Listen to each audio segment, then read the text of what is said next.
I'm going to grab something in the meanwhile here.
All right, we're live. We've got everybody. Yes. Again, my apologies for the delay. But I think we can call the committee to hold to order on June 15th at 10:37 a.m. I'll read the statement for COVID, I think, one last time. It has been determined that an in-person meeting is not practical or prudent because of the COVID-19 pandemic and the related peacetime emergency declaration made by Governor Walz in accordance with Minnesota Statutes Chapter 12. Number 2, we have ensured that all members of the body participating in the meeting, wherever their physical location, can hear one another and can hear all discussion and testimony offered at today's meeting. Number 3, we have also ensured that members of the public present at regular meeting location of the body can hear all discussion, testimony, and all votes of the members of the body. I've urged the public not to attend this meeting in person because of the COVID-19 pandemic, and have ensured that members of the public can view and monitor the meeting remotely in real time by broadcasting the meeting on the Cook County website. Due to the COVID-19 pandemic, we have determined that it may be unfeasible for County Auditor Brady Powers, County Attorney Molly Hicken, County Administrator James Yorkie, and members of the Board of the Commissioners to be physically present at the county boardroom at the Cook County Courthouse. And we will not be taking votes, as this is a work session, so we don't need to read the 5th one.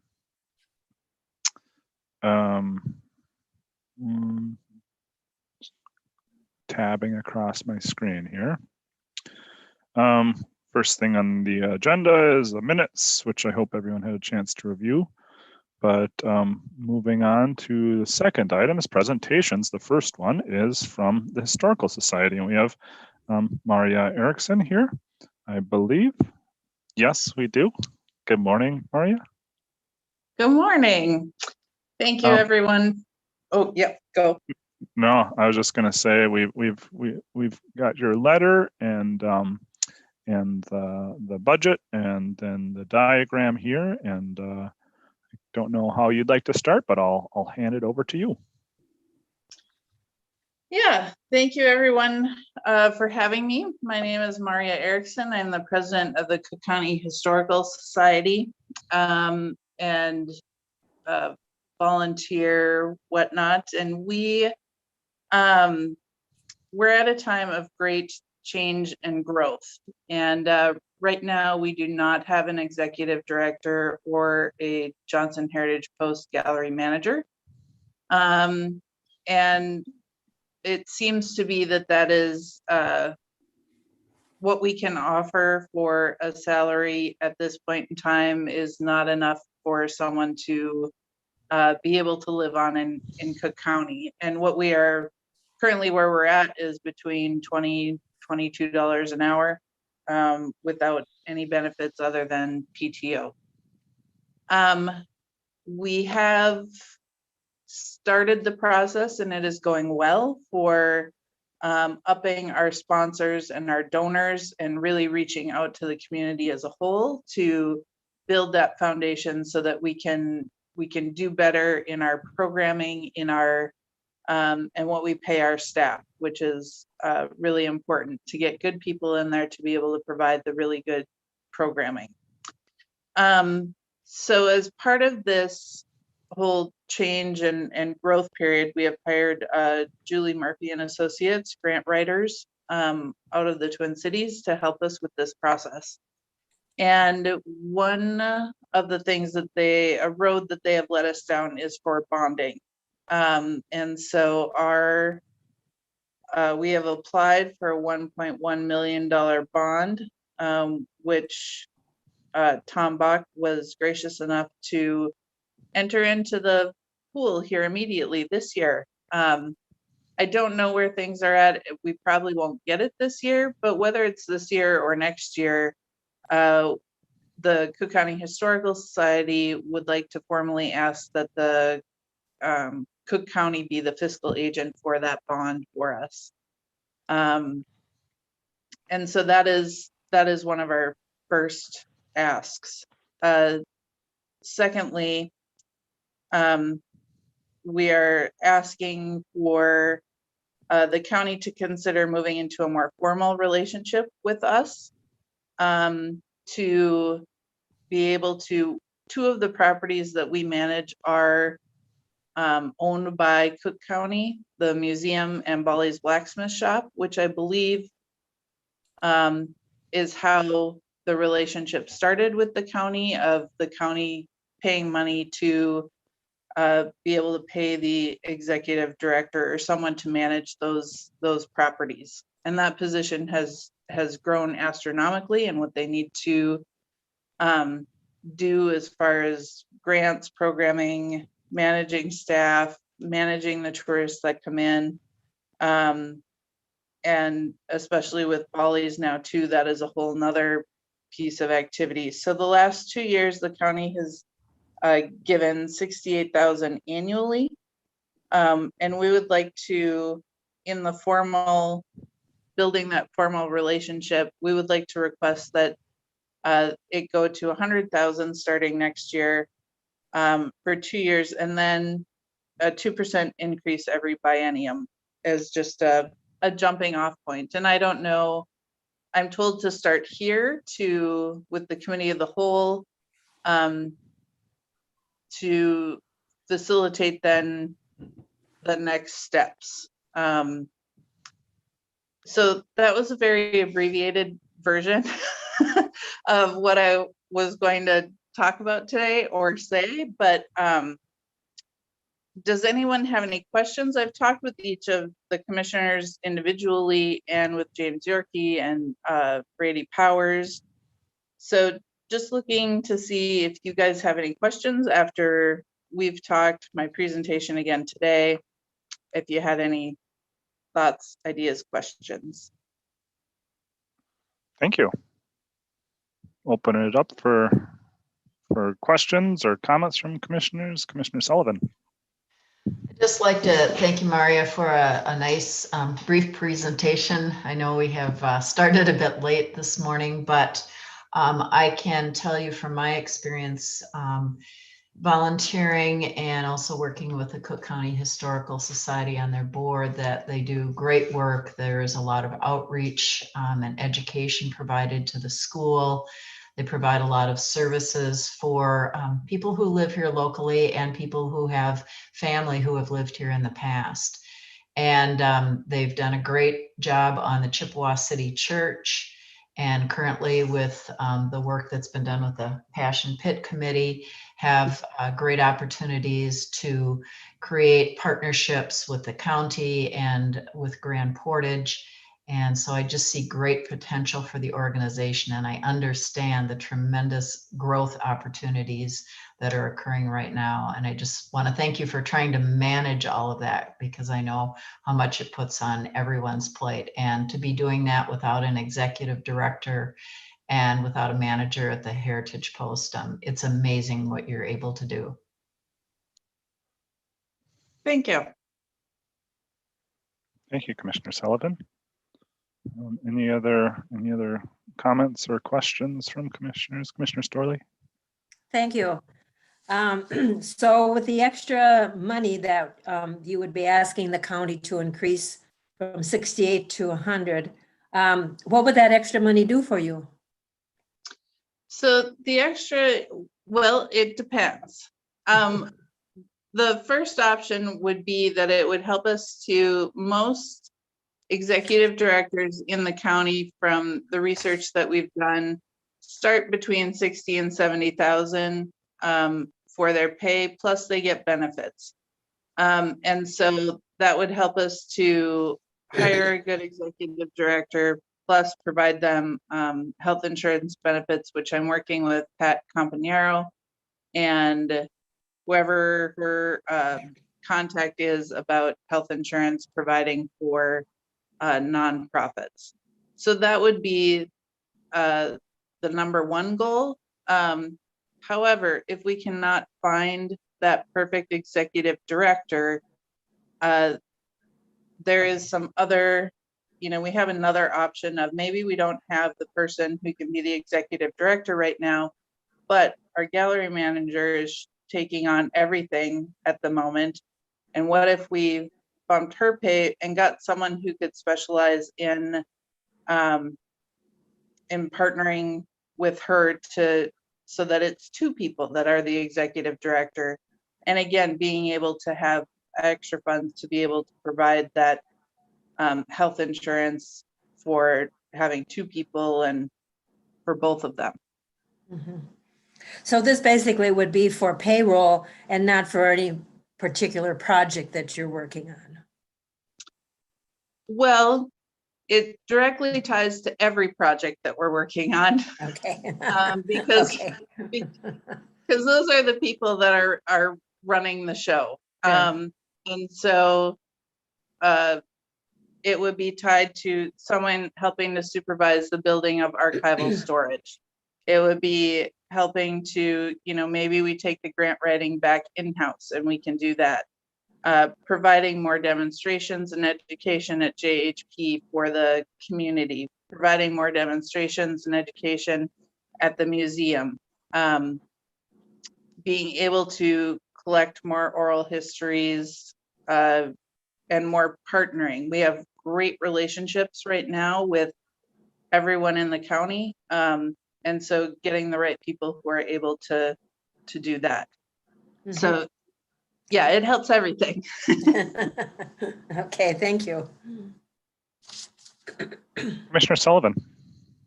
Just wanted to come back and make sure everyone was aware that the reason we lost our executive director at the Cook County Historical Society because there were no benefits. And that individual went on to another historical society where she was able to get full benefits. And so it is something that, I know the organization needed to take a look at, and that's one of the reasons why Maria is here with this ask today. Thank you, Commissioner Sullivan. I was not directly aware of that, I guess. And that is, that's very real for anyone making a go at it up here. We have any other questions or concerns or comments or more discussion? One of the things that I was looking at, and first, Maria, thank you very much for providing this spreadsheet. Really helps, gives some perspective, and allows me to walk through kind of the whole ask, even though it's not necessarily tied to the whole thing here. But one of the things I observed just looking at the public grant side of things when we're looking at Cook County, and you have that $100,000 in there for fiscal year 22 as well as 23. I also noticed that there's other increases in grants, both from the National Endowment for Humanities as well as nonprofit org public grants. And is this something that you have more info on, or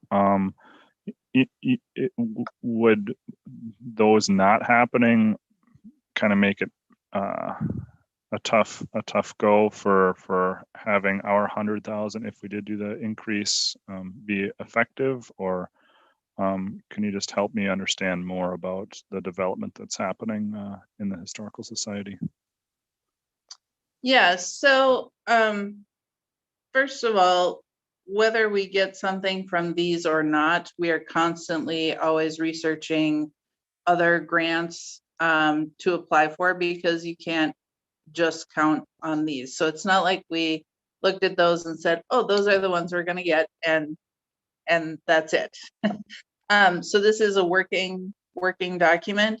The phases or the increases in the grants have to do more with how, if we are able to get the $95,000 grant from National Endowment for Humanities, it would be spent over a 3-year process for the archival storage and development and whatnot.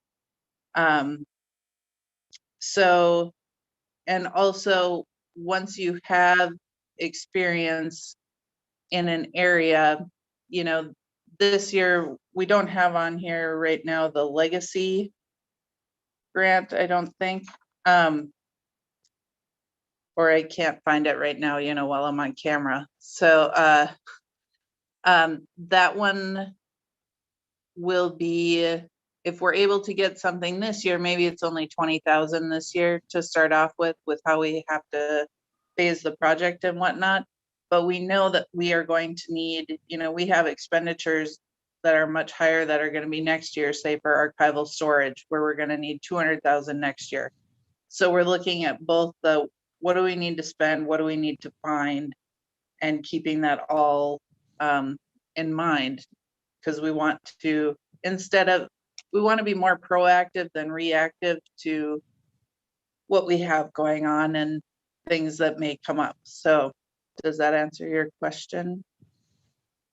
Yeah, just more information is always helpful. So I just hoping for you to talk more about the ins and outs, and yeah, that helps. Administrator Yorkie or Auditor Powers, can you speak a little bit about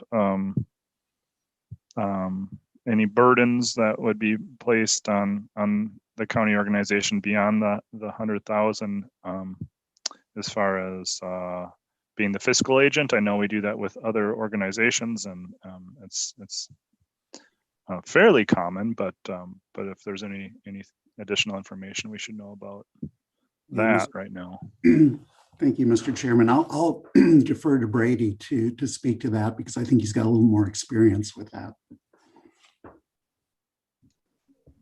Yeah, I don't have any experience with the state bonding, but I don't expect that that's going to be any different than probably any other grant, and I don't see that as a burden. I think they do this all the time, all across the state. So I don't have any worries as regards to being a fiscal agent for the bonding. Thank you. So I hope that alleviates any concerns commissioners may have had on that side of things. But then, so really what it just comes down to is money and dollars. And so I know we're always very concerned about that, and we're putting together budgets, and so we can see where this fits into everything.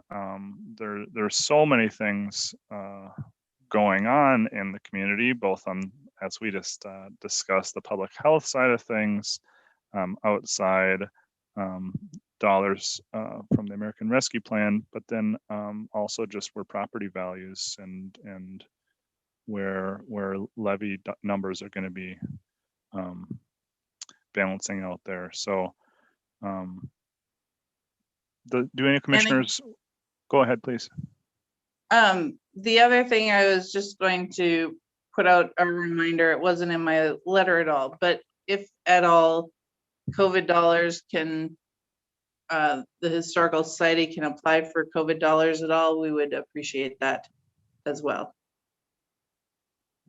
Yeah, we'll be thank you. We'll be forming a committee and navigating how we can best use the American Rescue Plan dollars, and it's fairly prescriptive, restrictive, but I think it'll be a broader conversation there. Do any commissioners have any other concerns? I mean, I think it's pretty fair to say it's just where the dollars fall and where they line up in all of our other requests. Commissioner Hawkins, please. Yeah, thank you. I just was looking over the spreadsheet. Thank you. It's good information. I'm curious about the investments of the Historical Society, and the annuity interest of 30,000. Can you speak to that? Yeah, we generally get about 30,000 from our endowments. We have, and Anne, you may remember this information better than I, but we have close to 600,000 in endowments. It is pretty restrictive as to what we can take out. We did take out, I believe, 68,000 for the archival storage to get that process going. But like I said, it's pretty restrictive. We do get that 32,000, which also helps pay for, well, everything. It goes to employees mostly, but and so that'll just hopefully keep continuing on.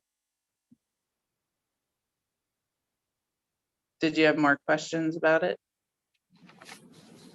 No, so you just, it's just sitting there, the 600,000, and you get based off of current interest rates, the 30,000, and I see you expect it to go up to 32 next year, and I'm just was wondering where that comes from. And yeah, I think we were actually over 31 this year. So hoping that the markets continue to go up and that we can reach that 32 mark. And to part of the push by the development committee will also, is going to sponsors and donors to increase our endowment, if people want to donate there. So it's a modest increase, but still an increase that we're working towards. And there are restrictions on taking that base money out. Yeah, it is weird, to be perfectly honest. I don't fully get the endowment, but yeah, no, you just can't take money out willy-nilly. I get that. It's just hard for me to see $600,000 sitting there. I get it. You're taking 30,000 there for your budget, but then for you to come to us and ask for another 32,000, and I know I just said this in the last meeting. I know there's lots of requests coming to us this year, and I'm like, I'm going to have to weigh, and knowing that there's 600,000 there, that's gives me a little bit of pause for a moment. Just Well, I can research what we can take out and the reasons why and get you that information, if that would be helpful. Yeah, thank you. I'll more information is better. I know from other endowments, say with the library, there are very specific things it can be used for, and that's how the endowment is created. And so it wouldn't surprise me at all that the restrictions with this endowment either. So not that I'm a master of endowments by any means.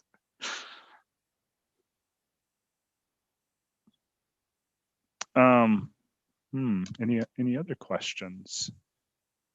I guess, does anyone have perspective on how other communities, historical societies are funded and operate and cash flow and all that kind of stuff? Commissioner Sullivan. Thank you, Mr. Chair. There was a study that was done by the Historical Society a couple of years ago. Doug Sanders assisted our former executive director with that information gathering, and letters were sent to all historical societies throughout the state of Minnesota. And that's in fact how our former executive director found the position that provided the benefits and unfortunately left our community. But Maria, I would recommend that with the additional information you provide the commissioners about the endowment fund, that you also work to gather information or maybe an executive summary of that research, how other counties work with their historical societies. Okay. That would be great. And thank you.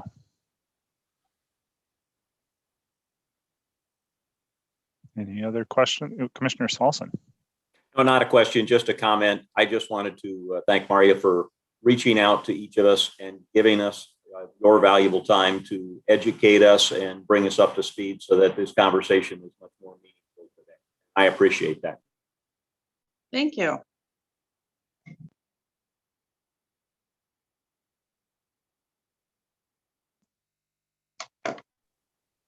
All right. Well, unless there's another question or comment that pops into someone's head, I guess we'll put this into our budget requests and see where things line up.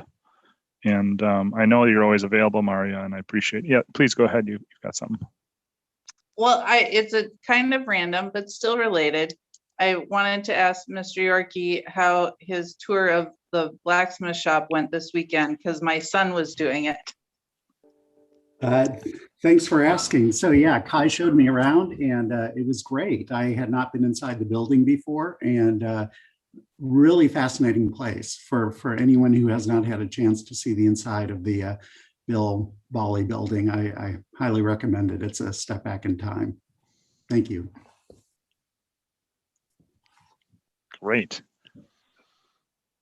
Excellent. Okay, well, thank you very much, Maria, and we'll be in touch. And please feel free again to reach out to any of us and we can review further information as it's gathered. All right, wonderful. Thank you. Thank you. Have a good day. You too.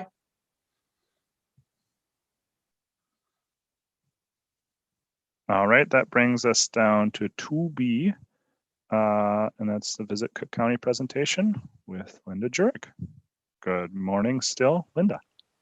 Good morning. And Lily Nelson Peterson. And Lily, thank you. Good morning, Lily. I see you. Good morning.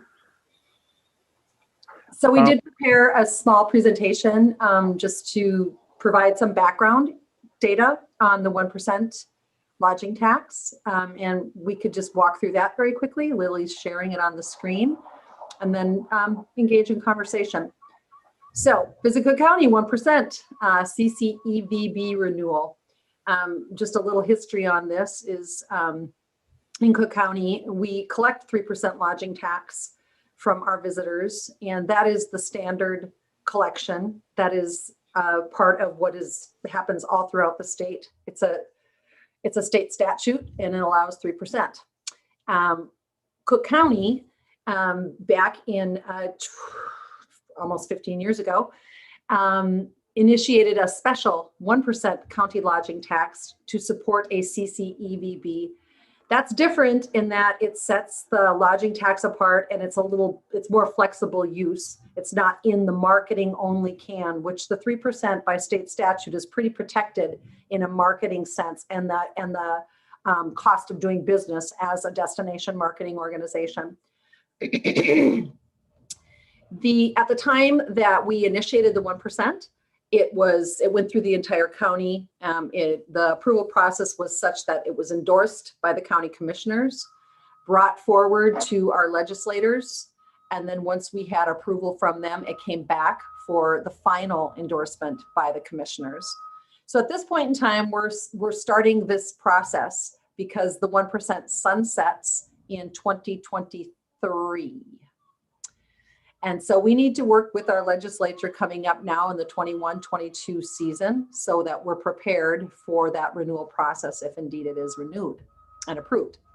So we're seeking endorsement from the Cook County Commissioners for renewal of the 1%. And then we will bring that endorsement to the state legislature. We plan on working with the chamber, the Cook County Chamber, as well as our lobbyist, Judy Erickson, to work through our legislative system. After the state approval, it would be brought back to the commissioner body for renewal of the statute and enactment. Okay, moving on. So for those of you, Visit Cook County is our organization. So this is like a quick snapshot of what we are. We are a destination marketing organization. We're very, very unique, like many things in northeastern Minnesota, in that we have our board of directors. And the board of directors was established in 2010 when Visit Cook County was established. And it was established when those three tourism entities came together.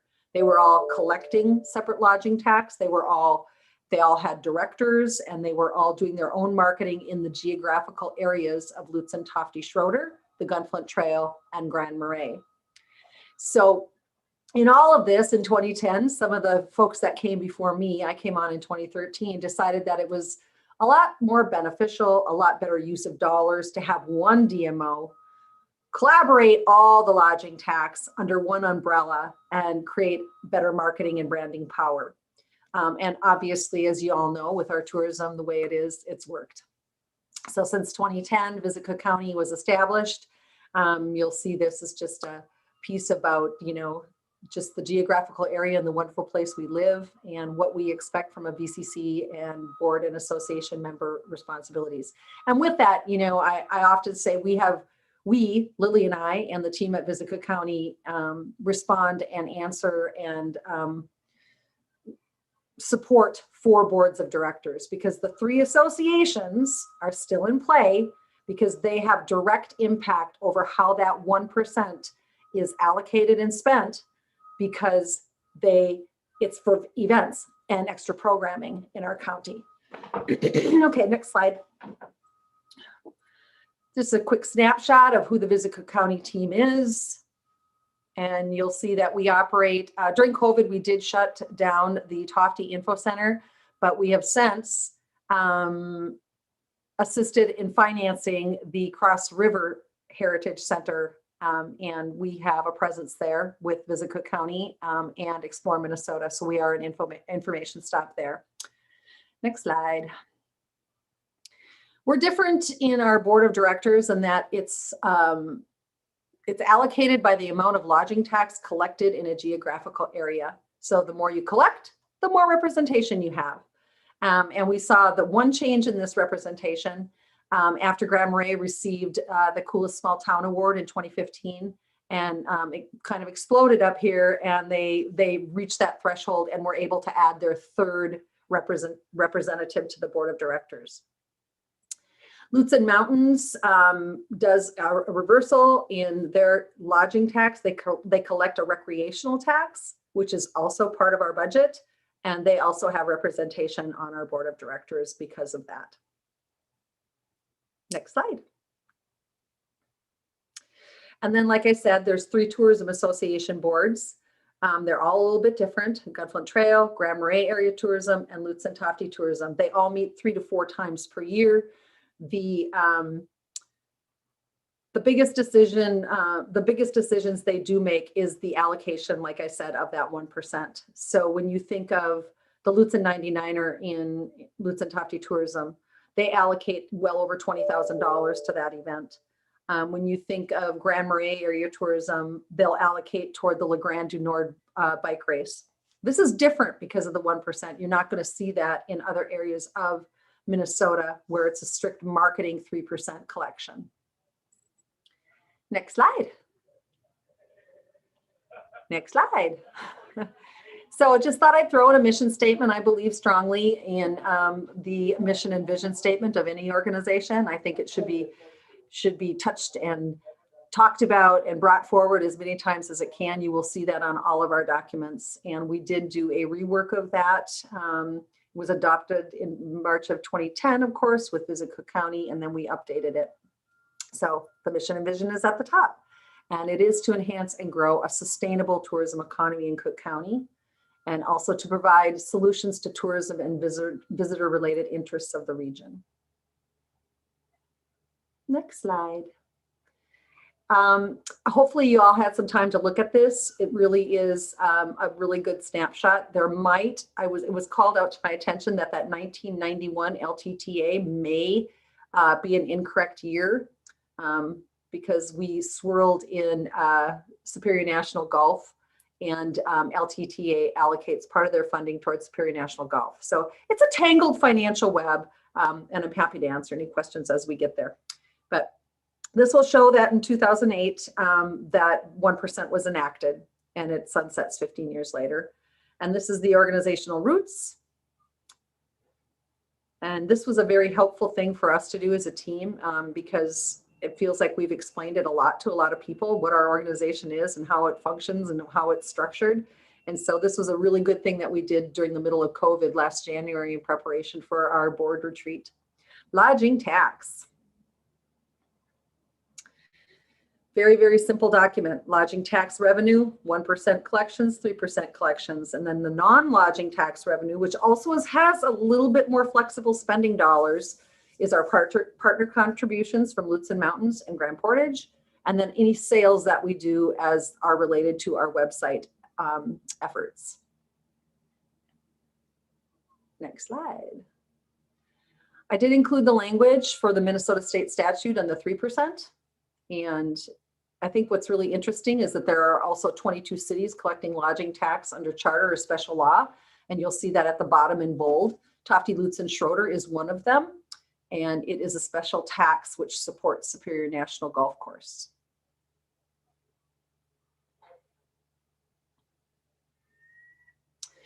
And then you'll see the enactment and the resolutions of when the 3% lodging tax began, and then also the 1%.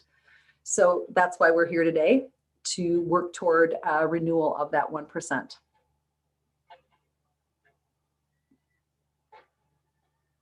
Again, more information. I hope you've all had a chance to absorb some of this. I know it's complicated. And then we did decide to add and keep in the data that we collected on the Visico County's support of Superior National Golf. It's very, very impactful for us, and it has to do with a covering the bond payments through lodging tax. I don't know that many people in our community, as well as even with the commissioner level or the city of Grand Marais level with our counselors, understand the financial support that does come through lodging tax collection in Lutz and Tofty Schroeder. Do you want to add anything, Lily, on the financial piece? No, I don't really have anything to add, but I'm prepared for questions later. All right, thank you. And I think we're almost done, are we not? Yeah, I think we're just going to talk a little bit about the sort of the impact over the 1% that Visico County has seen since the enactment. Cumulatively, since 2013, that 1% has invested over $10 million, which is a pretty big number. It's pretty cool. Shoulder season growth, which in the next slide we'll have a little bit more information about that. It's really been tied back to events, which is fantastic. We really use events, like Linda mentioned. Our communities, our tourism associations really use this event budgeting process, the 1%, to really identify strong community brands that they want to have for each of their communities. Like with Lutzen becoming more of a biking destination, having that strong historical support for the Lutzen 99er has been an essential part of that. For Grand Marais, being an arts and cultural destination, continuing to support things like North House Folk School through the Unplugged event, or the Grand Marais Art Colony through the Arts Festival, and other smaller events that they have throughout the year, like their North Shore Readers Memorial Festival, has been really, really important. And our associations take great pride in the fact that they get to contribute to all of these events annually. So that's something that's exciting. And as Linda mentioned, this event, under lodging tax event expenditures, this 1% has a more flexible use of lodging tax dollars. The state of Minnesota is pretty strict in their use of lodging tax, and we can, under the umbrella of an event, there's some pretty unique things that we're able to do. For instance, like with the Lutzen 99er, we partner with Lifetime Fitness.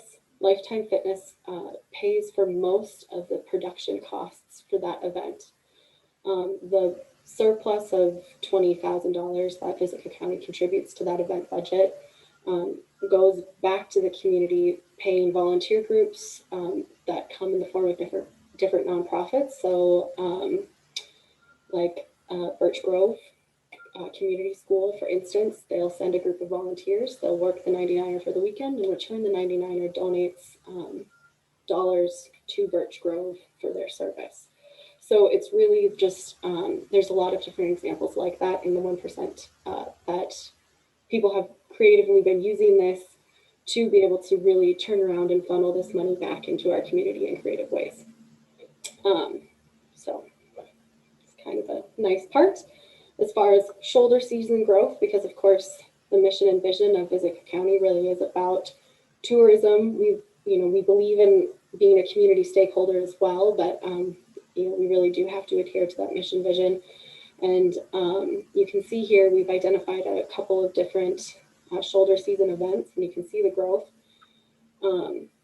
Specifically, of course, we like to talk about it. There's a reason we like to talk about it. The Lutzen 99er in June in LTTA, we've seen 156% growth in lodging tax since that event was created, which, you can't really deny those kinds of results.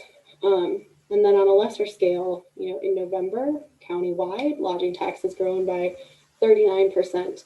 And you can see a huge correlation between Storm Festival and storm season marketing that we've done and we've pushed for years around that season.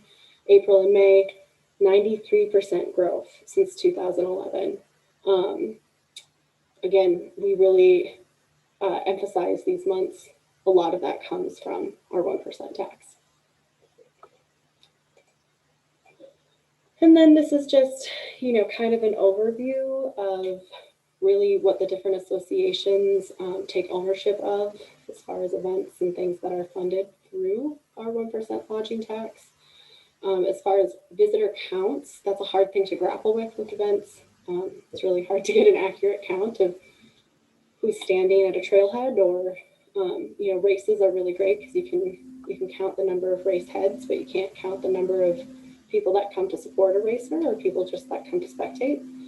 But marquee events, that's kind of our internal term for like a little bit of a bigger branding event. We estimate that they bring around 37,000 visitors to Cook County annually, just for events, which is pretty cool. Anybody have any questions?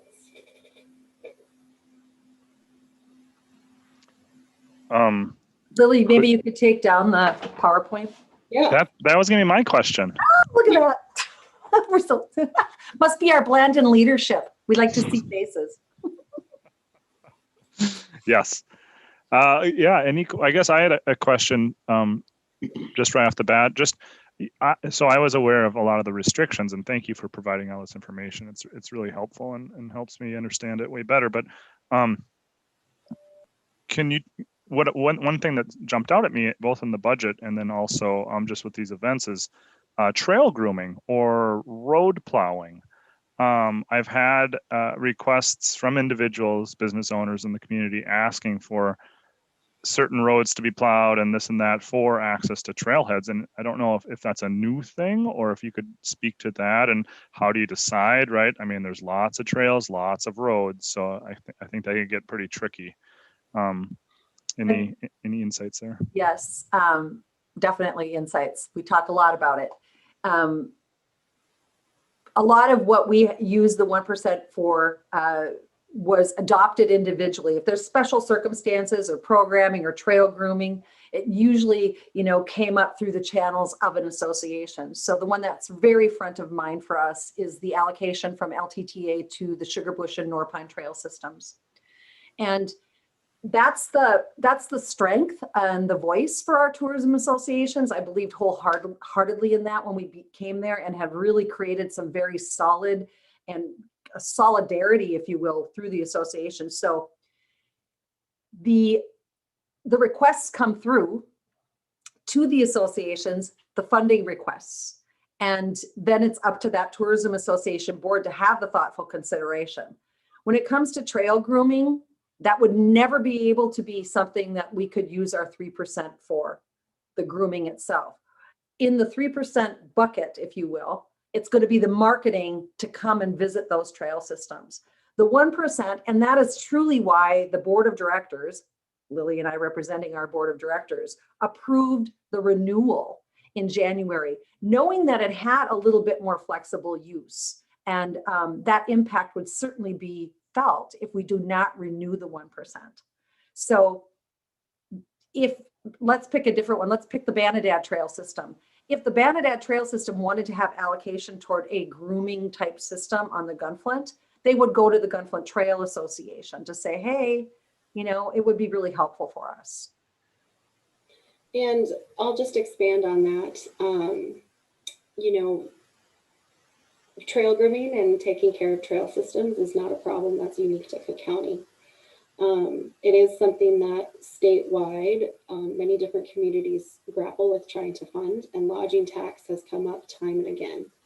The answer from the state of Minnesota about using lodging tax towards capital improvements for trail systems is pretty clear. The 1% lodging tax, like Linda mentioned, is a little bit more flexible with the Sugarbush Trail systems, with the Norpine Trail system. We do have events that occur in both of those areas, and we're pretty clear in agreement with them that we are giving funding in a sponsorship relationship, and that how they manage their budget as far as incomes and outflows toward where our dollars go directly to be spent is, like Linda mentioned, we are a marketing entity. We call it trail grooming and maintenance because our board believes in that.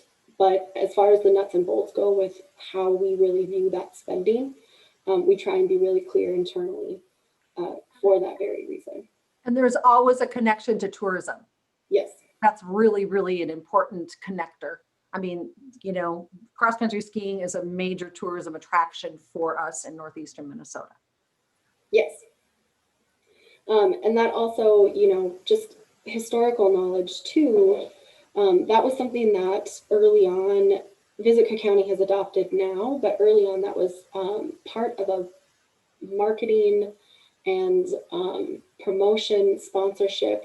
It was called a co-op actually, that Lutsen Mountains was doing with different resorts, where in order to be advertised in the Lutsen Mountains brochure that they were putting out, it was this this way where resorts would pay for that, and then part of that payment would go back towards trail funding. So that's kind of where historically Sugarbush and Norpine have gotten some funding allocations from. Again, tied back to that tourism and marketing sort of historical tether. Yeah, thank you. And yeah, I can very easily see the importance of the 1%, having that flexibility and doing that. And that is feedback I hear from people, as I mentioned, plowing and trailheads sometimes, but also the snowmobile trail. I know the snowmobile associations need you know, help, and it might just be labor as we all need, but just having some flexibility in that 1%, I think could go a long ways to help grow our tourism economy. So thanks for answering that. Any other questions, comments? Commissioner Hawkins? Yeah, so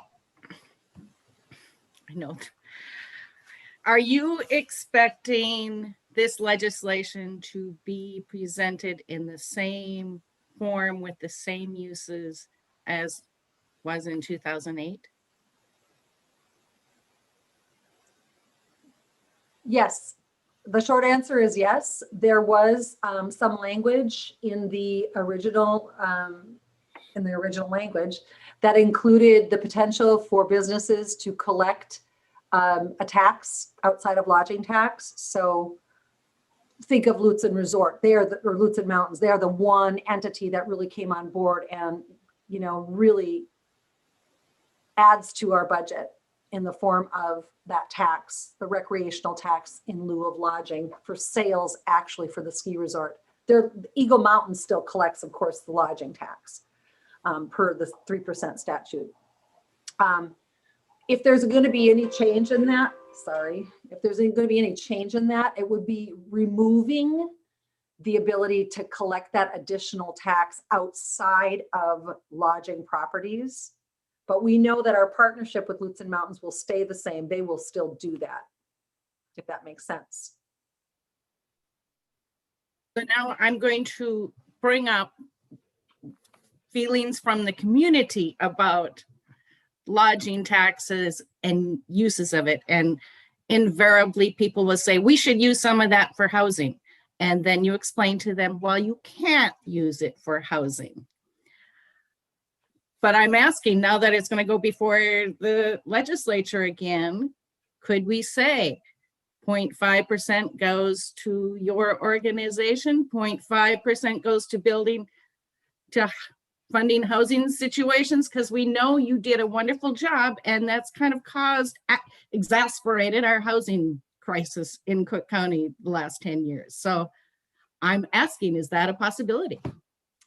I can tell you right now that the optic on lodging tax at the state level is very, very defined. And so, for instance, Woodbury is wanting to put up a recreational center. And there are lobbyists in the tourism industry lobbying against that use of lodging tax.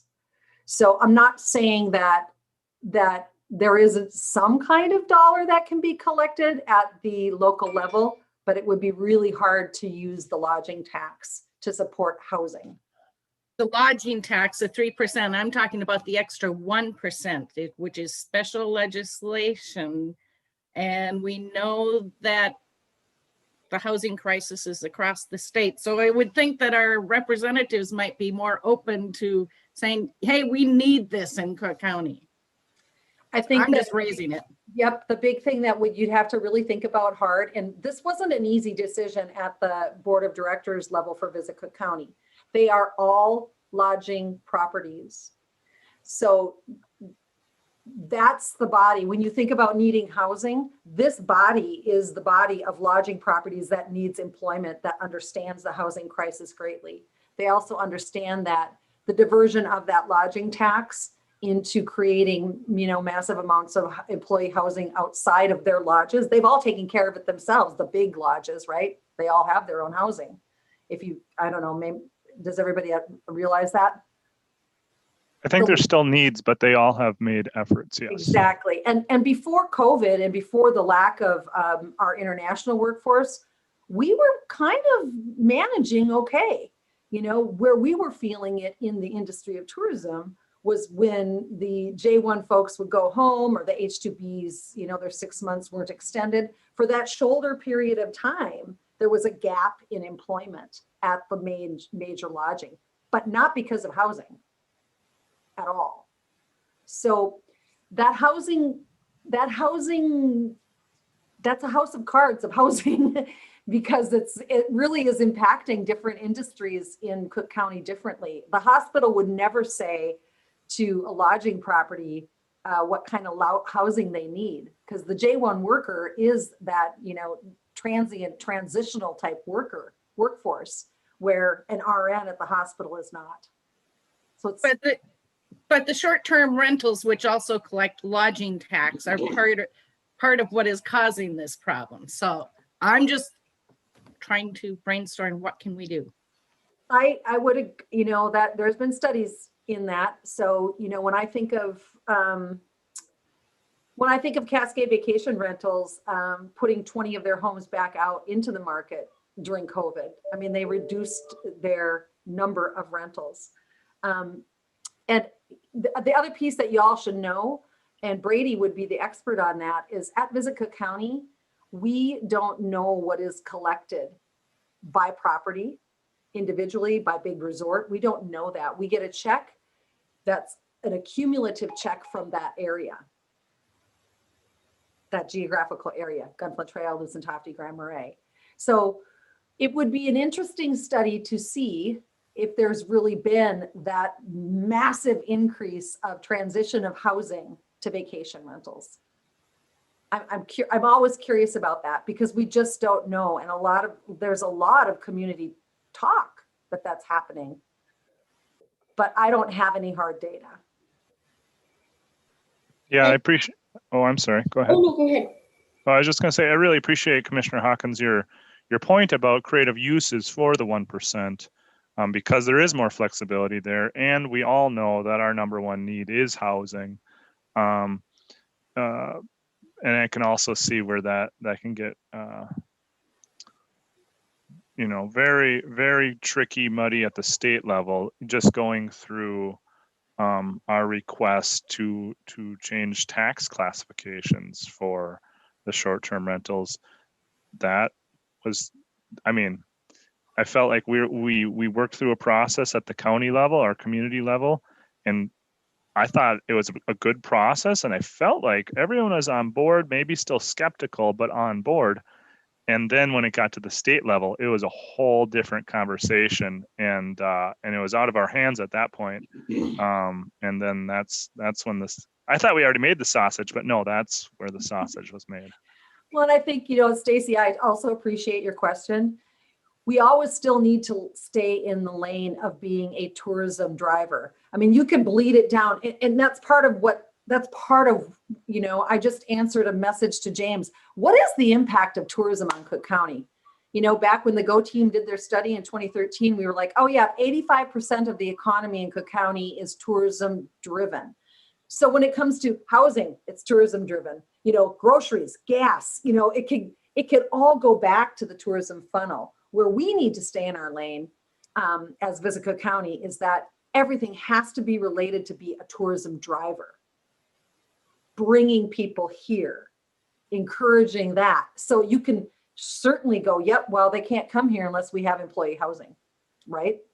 But you could say that for almost anything in Cook County because of our prevalent tourism economy that is very, very tipped. And, I'll just add too, like it is special legislature, but it is still lodging tax. It's special legislature for lodging tax to support an events and visitors bureau. So that's where the more flexible use comes from, is the events piece, because events, as we've certainly demonstrated over the last 15 years, are a wide breadth of what we can consider an event and how we can really be creative around what a visitor tourism driven event is and how we can look at that. Our own board internally has been grappling with, like Linda mentioned, this housing question as well, and wondering the same thing, if we can divert some of our own internal budget towards what they're calling workforce development. And it was determined at that time by our board that was very vocal about needing housing, needing workforce, that we really do have to stick in our lane, is kind of what their term for it is, that we are tourism drivers. We work closely with the EDA and with the Cook County Chamber. Our board likes to call us the three legs of a stool. And we work hard to try and do what we can to support the EDA and to, when we can be supportive of those messages. Funding wise, as we're talking about it, it gets a little bit muddy to try and divert those dollars. I think would be very tricky. I think we would have community support. Like Linda said, the state optics on that would be very tricky to navigate. And I think it might behoove us to keep these. Well, I think we would do well to advocate for this type of thing, like a lodging tax, separate from these current lodging taxes, if that is an avenue we want to pursue, and to really have the conversation with Senator Bach and Representative Eklund about just some creative options for funding of housing if we do want to go that route. And they might say, no, you already have your 3% and your 1%, but we could say, well, that's wonderful, thank you, we need more, or something, I don't know. And but internally, part of our conversation, even at the board level, to get the endorsement of the board of directors for the renewal of 1%. We have 5 properties, say, they're the largest. And the discussion was, you know what, this is too much. We don't want to, they're collecting, let's pick Bluefin Bay. They collect 4% lodging tax, and they wanted to somehow divert some of that lodging tax back to their programming, because they were really kind of tired of sending Visica County, sending the auditor's office that amount of money. So it was a real big conversation, and it wasn't a light conversation. It was difficult at times. So we've thought of creative ways we can help all of our lodging properties, as well as think of dining facilities where we support music programming to help pay for musicians. Same thing with lodges that have music on tap. We now are supporting that. So it's a feel good for them, and it's definitely a financial part of their puzzle, and that we're helping them with their visitors' experience with that collection. So that was when we got back to the table in January and like, okay, this is what we're going to do. We reduced pieces of chamber membership, and we have a tourism or a program support for the chamber. So Visica County is supporting the work of the chamber. So as many ways as we can, we push the outer edge of that use. When you think of Superior National Golf Course, the bond payments, the way they're being structured right now, and you could see that in the document that was shared, the bond payments come directly from Visit Cook County, which truly isn't the way it's supposed to happen. It's supposed to be, we're supposed to be last in line. You know, we're the last parents that have to pay the bonding payments, but we're first. And that's $11,600 a month. So, it becomes, a pulling of the thread. It's going to affect something somewhere. And it's been a crazy journey in explaining that. So that's, yeah, go ahead, Lily. Well, I was just gonna, just to say, like, just emphasizing the bottom line pretty clearly, the golf course is actually owned by the EDA. And if they were paying the bond payments since 2016, they would have had to pay close to $1 million that Visit Cook County has paid from lodging tax. So programming that the EDA is supporting is actually being subsidized by lodging tax in that way already. So there's, I can say, to this group, Linda can as well. We're both locals who grew up here, and hear a lot of comments as people who got jobs in the tourism industry when we're out and about, certainly about the churn. And I think part of, what we're trying to do today and just in general is ask this group to help us actually tell the true story of lodging tax. And specifically with this 1%, it really is an investment in our community in ways that people, I don't think, understand the full grasp of. And it's a complicated story, it really is. And there's a lot of nuances to it.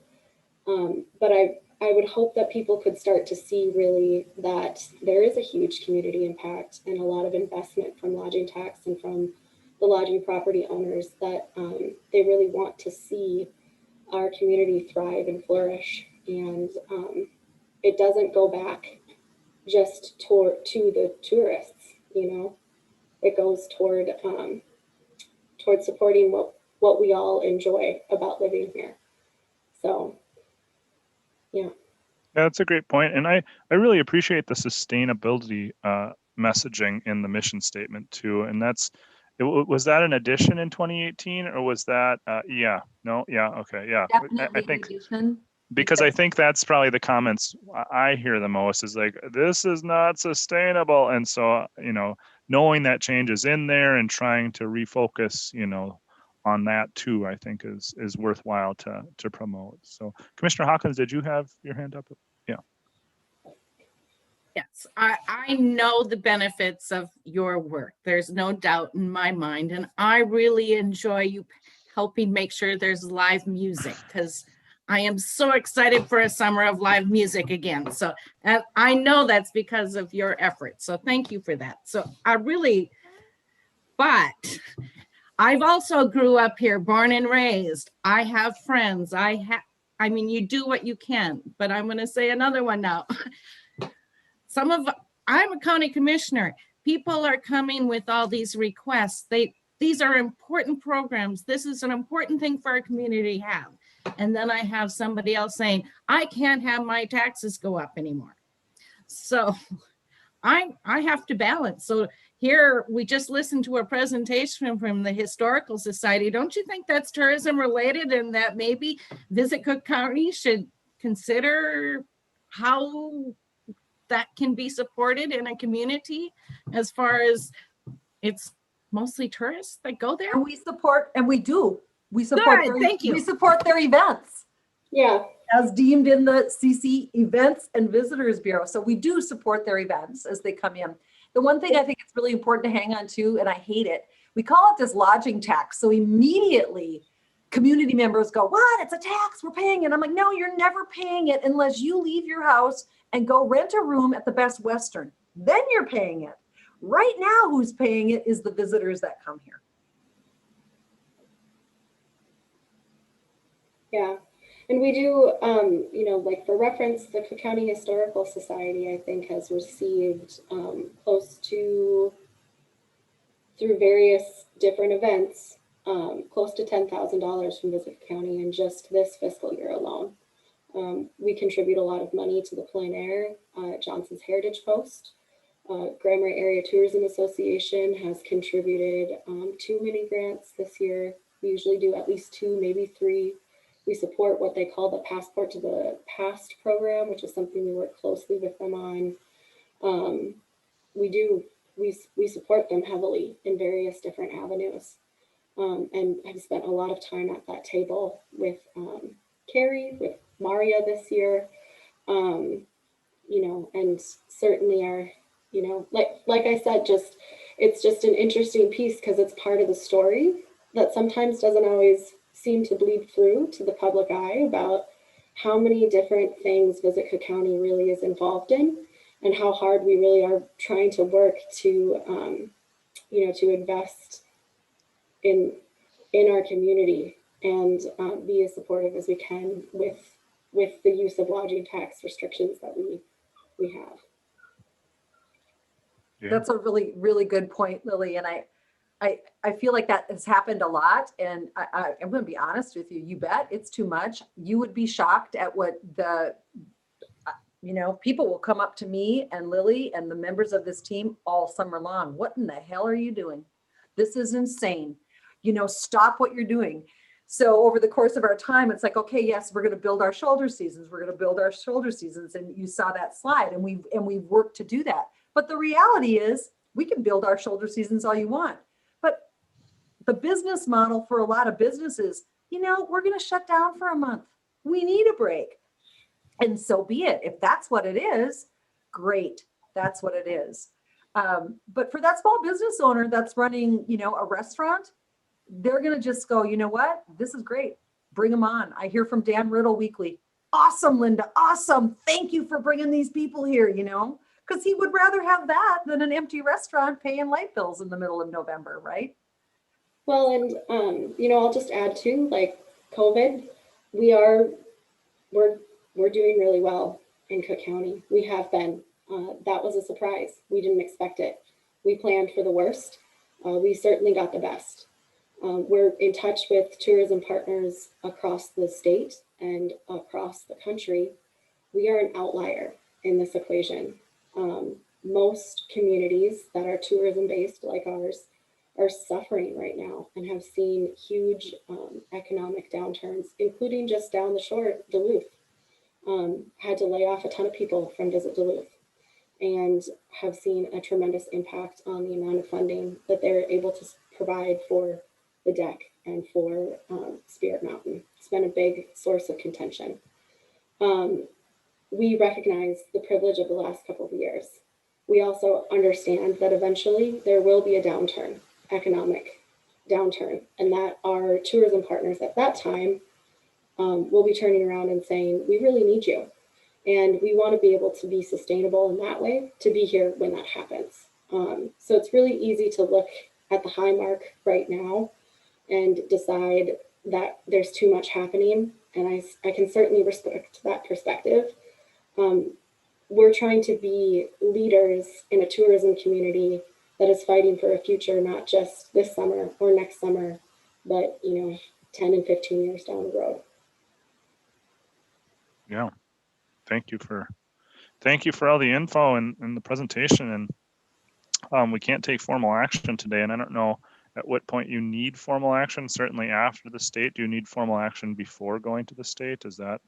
Yeah. So we just need your endorsement, and we're ready to come back if you want to mull this over and have us back again, and present us with more questions. More than happy to be at this table. Yeah. Well, I mean, I guess what I was going to suggest is just to put this, the formality on our next regular board meetings agenda. But if people want to discuss more now, this is a great opportunity. Otherwise, we can discuss more then and then potentially take action.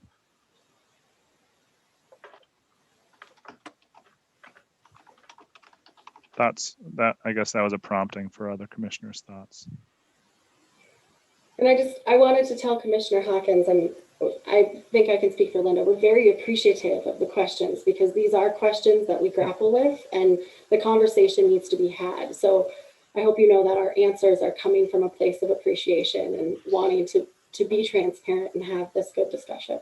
Most definitely. I look at it as, what you don't understand, you better ask the question and gain some knowledge. So I love it. We get it all the time. I'm just asked to go on WTIP tomorrow to talk about this. So I always look at it as just this educational opportunity and to gain more understanding. So. Well, thank you. And I really appreciate you being open, and I knew I didn't have any hesitations that I could ask you the tough questions because I knew you guys would know the answer. So I appreciate that. And Commissioner Mills, I still need to ponder this a little bit, so I can't tell you what I want to do with this yet today. No problem. That's good to hear. Any other commissioners have thoughts of if we should put this on the agenda for next meeting, regular meeting, to talk about and potentially take action? Or yeah, Commissioner Storley, please. Thank you. I don't necessarily think the next meeting. Okay. But like with Stacy, I think pondering is good, and maybe asking some more questions of the Visit Cook County, and then the time frame. Linda, what would you say the time frame is? Well, I didn't even know the process until talking to Brady. So Okay. we have a number of months. I'm going to Yeah, bring this right. to the chamber's attention. If we are, if this isn't indeed endorsed by this group, I will bring it to the chamber in the next, I would say, 3 to 4 months. Everybody's a little Sure. bit full of information this Yeah. summer, so probably Right. August, Yeah. September. Duluth and St. Louis County have special days to lobby at the Capitol, usually in February, right around the Berkey. And they're gracious to offer space to Cook County to come and do that lobbying at that time. That would be sort of an opportune time for us to go and talk about this with the legislative body. Mm-hmm. Right. Very good. That's what I wanted to find out. Thank you. And I would totally expect that if this is going to move forward, we would also have it as a conversation in the fall when Senator Bach and Representative Eklund come up for the fall gala. Commissioner Hawkins, you had your hand up. Yeah, the process, it just triggered that, if you went to the chamber first and the EDA first and got their support before you came and asked us, that to me, the optics just look better that way, that we don't decide something and then ask them to support it. That's just my opinion. Yeah. One other thing I was thinking about, just rolling stuff around, is what are the disadvantages? What do people see as the problems with the 1% lodging tax? More tourism? That's the problem? Is that, or what is the problem? That's, I'm looking for disadvantages.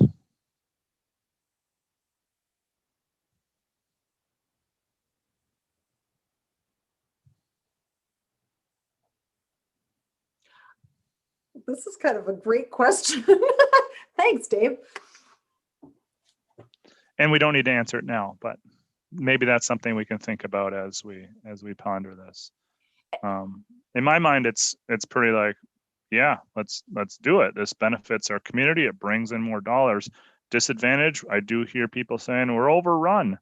But as one business owner, community member has mentioned, I would rather have that problem than the problem of an empty building. So in my mind, it's one of those good problems to have.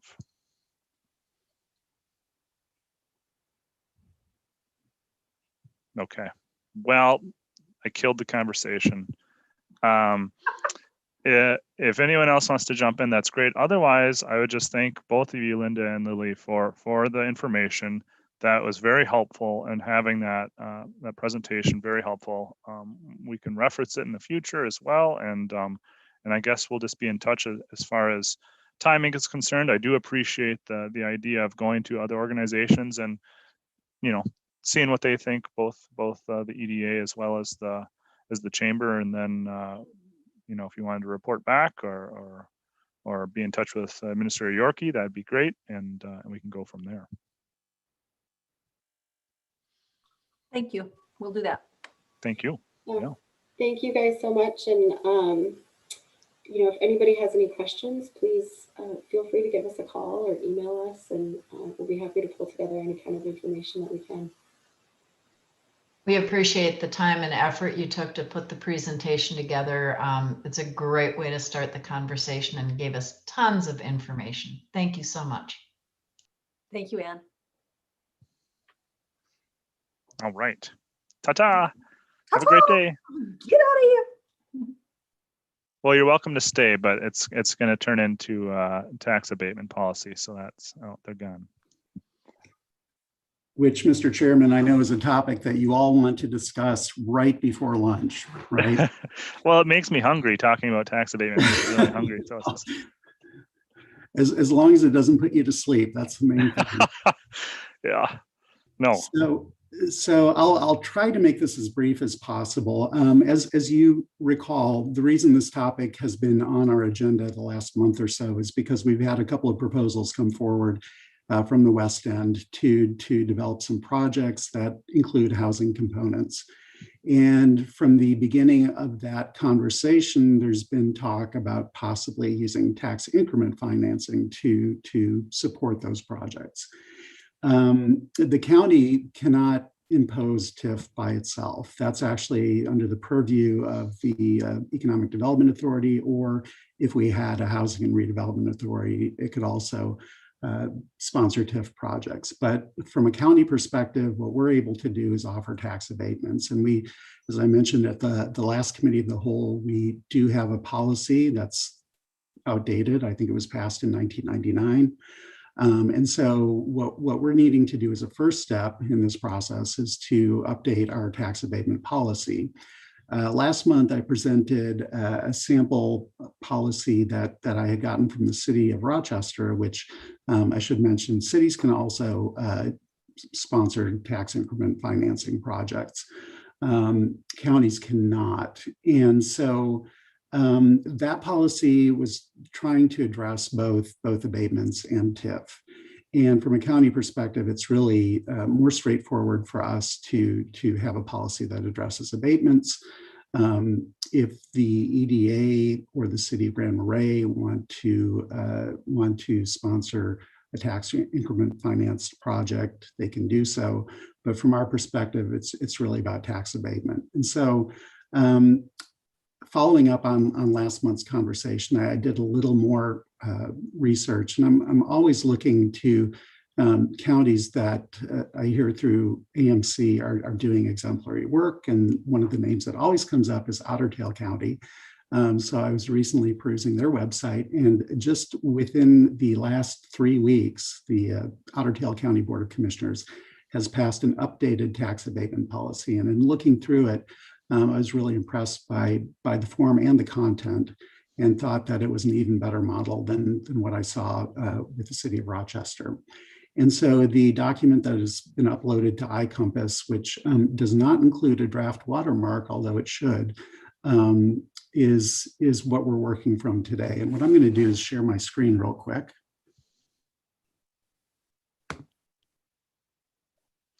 As you're doing that, James, and I'm sure it'll be pulled up, but just going through it, I was going to ask if you get to page 4 and it looks like the end, and then there's another a continuation, and then there's formatting issues. But maybe you'll get to that if it's all one document. It is all one document. Okay. Yeah, I'm sorry about that. And so that may have been what I posted was the PDF. Let's see. That's the end, and then the I see. The end. That is okay. The end. Okay, yeah. Then I'm not confused anymore. Okay. Okay. Yeah. So yeah, the few lines at the top of page 4 are the end of the document, and I apologize for the superfluous text. So looking at this document, what I liked about the way Otter Tail County did this is it's clearly formatted, and there are references throughout the document to the statutory citations that underlie the policy. And so the first part of it is just citing where the authority comes from for counties to offer tax abatements. And I highlighted in the document I'm showing you the fact that it's a rebate of taxes rather than an exemption. So it doesn't exempt entities from paying property taxes, but it does offer rebates for certain kinds of development. As was the case with the document we talked about last week, or last month rather, housing is still the primary focus of the policy. And so creating incentives for developers to do projects that address our housing shortage is really a primary focus of this. If you look at section C, the provisions under 2, the abatement shall be used to phase in property taxes when the county finds that an abatement will be in the public interest because it will accomplish at least one of the following purposes. And you can see items A through G here speak to increasing or preserving tax base, enhancing employment opportunities, constructing public facilities, et cetera. And so and these are taken straight from the statute. And one thing that is interesting about this is that there isn't really a direct reference to housing. And this is something that I'm planning to follow up with Molly on. I think, you know, under the provisions of providing employment opportunities, there's a direct link between housing issues and employment in the county. And I think there's a strong argument to be made that if we're increasing the availability of housing, we are increasing access to employment. And so in terms of the connection between that goal and the statutory language, I think there's a strong argument to be made there. But I will note that there is no direct citation here or reference to housing. Other notable aspects of the policy, total tax abatements in the county cannot exceed 5% of the current net levy. Otter Tail's levy is currently, I think, around 43 million. Ours is just a little north of 10 million. There is a limit of $100,000 or 5% of the current levy. And it also indicates that no individual tax abatement should exceed 1% of the current levy. So for any given project, in our case, that would be a little over $100,000.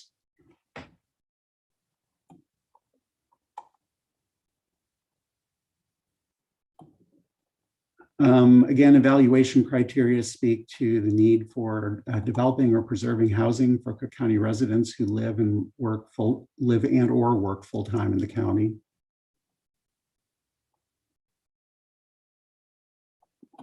I'm sorry. Yes, please. Can you go back to G Yeah. and explain to me how that works? Yeah, so that's referring, the total tax abatements refer to the aggregated abatements that the county board might approve, right? So there might be, over time, there might be multiple projects that apply for and receive abatements. And the first sentence really speaks to the upper limit of the total combined value of all the abatements. Does that help? I'm sorry, I meant the small letter G. I realized I had a question on that one and we went right over that. Oh, okay. Phase in property tax increase. The small letter G at the top of the page. Right, yeah.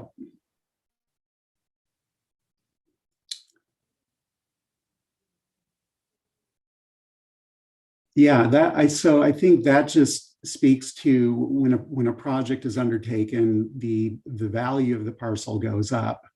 And this just speaks to the ability to use an abatement to phase in the increase in the taxation of that property from 50% or more in 1 year. So for example, say there's a project in Tofty and the current value is raw land of $50,000 and they build a multi-million-dollar building, then that increases the value of the property greater than 50% in 1 year. And so the purpose of the tax abatement is to phase in that increase in the property tax, and that's what makes it potentially viable. Right? Is that the? That's my understanding, yes. Thank you. So if we go back to the G that we started to talk about, that 100,000, is that annually or is that a hard line? I suspect it's annual since we levy annually. I just was wondering. Commissioner, I believe that's correct. Brady, do you have any insight on that?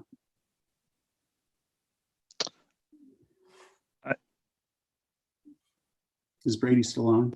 Sorry, yeah, sorry, it took me a minute to find it. Yeah, that's got to be the current net levy. So the 5% is the total of all the projects, as you stated. But any of the percentages, you're talking about the current net levy. So like we're over 10 million right now. So yeah, so effectively it puts what it does then, as I read it, is it puts a cap out there for us to use as a guide to not overuse this. Correct. Yeah, 5% is of 10 million is 500,000. So it gives you a number to. Great. Yeah. Then on the next one where it says that we won't issue bonds, to make payments of abatements ahead of time and that type of thing. I see that it's silent on the use of reserve fund. And so for the other commissioners and such, consider if that's something you want to have any verbiage put in. And the reason I highlighted this is because I believe, and Brady, correct me if I'm wrong, have we not used bonding to provide advance payment? We've done that twice. We did it once for the golf course, and that was part of what Linda was talking about, where we use that old 1988 law that 2% of the 3% could be used for the golf course. That's how that lodging tax got started here. But anyway, that old law, we used that again in 2014 for this abatement. So we did this as an abatement, but then we didn't actually abate taxes.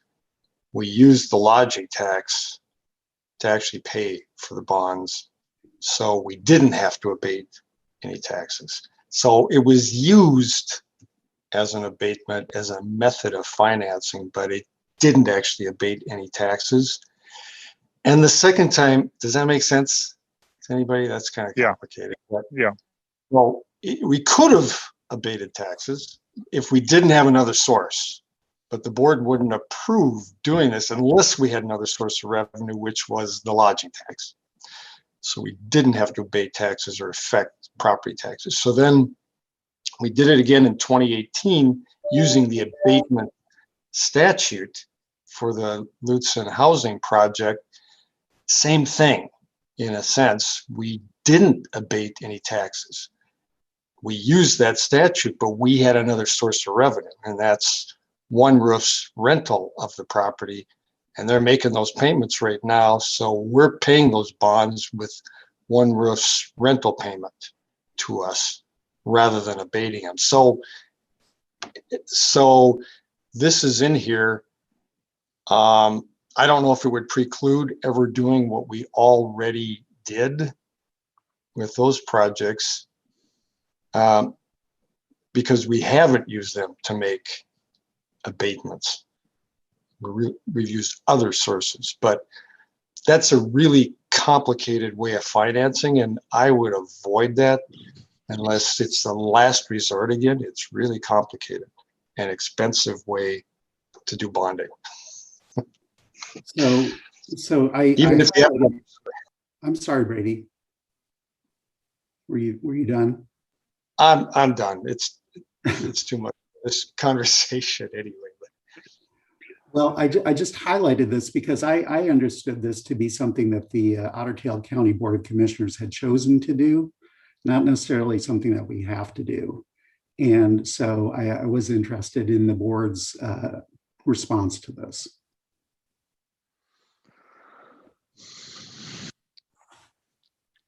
As Brady said, it sounds like a complicated way to do it and doesn't seem like a good way to do it. I can see the advantage of doing it. It does give more flexibility if a county were to issue a bond to provide that advance payment. But I think we should try to avoid it. So if we put it in the policy to not do that, I think that's good.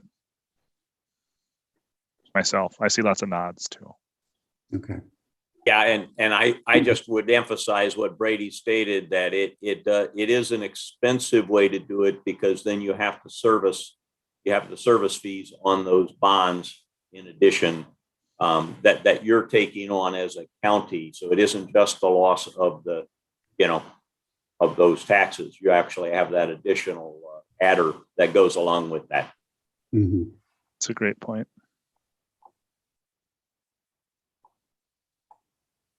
So the rest of the policy is fairly straightforward. It just speaks to the development objectives that abatements could be used to achieve. Any and all of these are open for discussion. And then just additional objectives.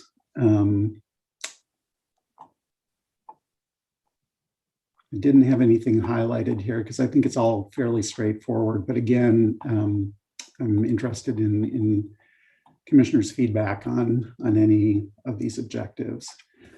The application form, which is not part of your packet, but I will get that before next week and make that available for your consideration. Basically includes an application fee of $500 payable to the county. The applicant would also be required to pay for attorney and financial consultant fees. And this is important because there may be situations in which we might want to contract with Ellers to help us do a review of a project. And I think it would be advisable to make sure that project sponsors are on the hook to cover that cost. In regard to the approval process, I think the draft that I posted omitted me as one of the people who would review the abatement. I think I was unconsciously trying to get out of doing that work, but in fact, I would be part of that process as well, in addition to the auditor, the assessor, and the county attorney.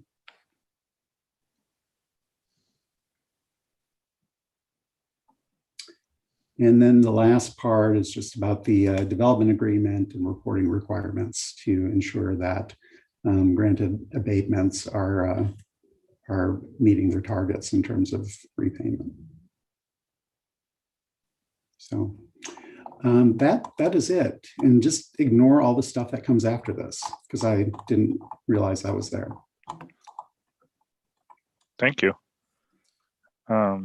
Nothing jumped out at me as needing tweaking there. Do other commissioners have some concerns? Commissioner Hawkins? I don't know that it's a concern, but I guess I am kind of wondering about not specifically addressing housing. I get what you said about economic, however it was worded. I get what you're saying, but I kind of like putting in there workforce housing. Right. The word just to, I don't know, to me, this was just a little too generic for the only reason I really want to think about abatement. Right. And so, I mean, under the evaluation criteria, A1 here says Cook County will consider using abatement to assist private development projects that strive to achieve the following objectives: to develop or preserve housing for Cook County residents who live and or work full-time in the county. That's criterion number one. And so I guess, yeah, and maybe I'm just being picky, to me, it's workforce housing. Mhm. Not, I get there's senior residential projects up there. I don't know. I just wanted, I'm sorry, I'm just still thinking out loud here, Sure. but No, that's great, Commissioner Hawkins. I think this language gives the board the flexibility to, when these proposals come up, it gives you the flexibility to consider both kinds of developments. And to the extent that the board is feeling strongly that workforce housing is a bigger priority, this policy would enable you to use that in your decision making. It wouldn't preclude you from, if there were a senior housing project that were being proposed, it wouldn't preclude you from doing that. So, I think this offers flexibility, but if there's a desire to change the language or, refocus attention on specifically workforce housing, that's something we could do. In looking this over, and it may not be that important, but I don't see any timeframes. So is that done with each individual application where the time frame would be 5 years, 10 years, 20 years, or something that should be stated? That is correct, Commissioner Storley. So let's see, where is that language? Did it say something about as long as is necessary? Yeah. Yes. Oh, But you're right, it wasn't a clearly defined, but I don't know how else, because different projects that, depending on the scope of the project, might not need it as long. right.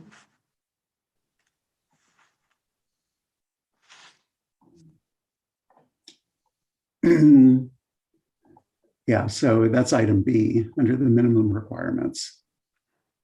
Okay. The duration and the amount, okay. Correct. And is this something that you want us to make a decision on at our next board meeting?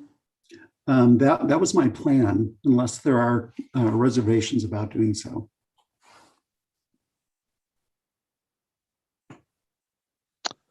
I don't have reservations myself, just because we're trying not to reinvent the wheel here. This is done in other communities. I feel like we as a board have gone through this, and some of us have been in the Ellers series, kind of touching on this and educating us, and so myself, I'm comfortable, but I'll let the rest of the board speak for themselves. Commissioner Sullivan. I feel really comfortable with this, and I really like the language that came out of Otter Tail County. I was really impressed to see how thorough it was, and I think the changes that have been made here really meet our needs here in Cook County, and again, give the board flexibility to determine where we want to put our efforts. I should mention I did reach out to Nicole Hansen, who's the administrator in Otter Tail County, and let her know that we were shamelessly stealing their work. And she said that was okay, which kind of took away some of the thrill of stealing it. But that's where we are. Now the thrill's still there. You didn't have to do all the work. That's right.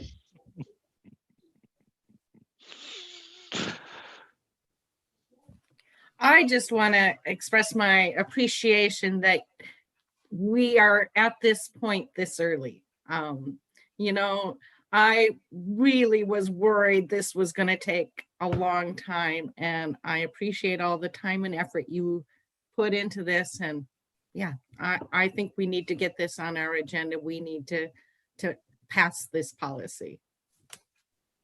Well, thank you for that, Commissioner Hawkins. And so, to the extent that the project sponsors in the West End are wanting to look at TIF, that is a conversation that we'll need to have with the EDA. And I know to TIF is a little trickier because it has a bigger impact, right? It impacts all levying authorities within a jurisdiction, where an abatement is something that's strictly under the purview of the county and its own levy. So we'll have to circle back with those project sponsors to see how they want to proceed on that.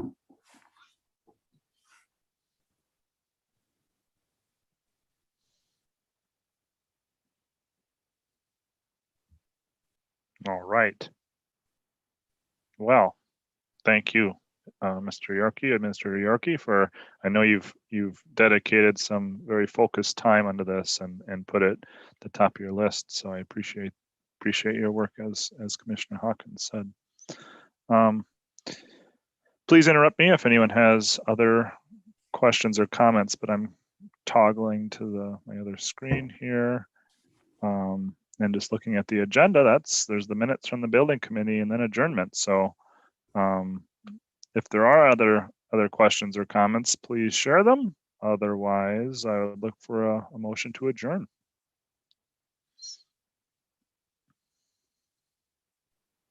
I will make that motion to adjourn. Thank you, Commissioner Swallowson. Is there support? I can support. Thank you, Commissioner Hawkins. We have a motion and support. Any further discussion? Probably not, but I'll do a roll call vote. Commissioner Swallowson? Aye. Commissioner Hawkins? Aye. Commissioner Storley? Aye. Commissioner Sullivan? Aye. Commissioner Mills is aye as well. I guess we weren't supposed to vote in a committee of the whole, but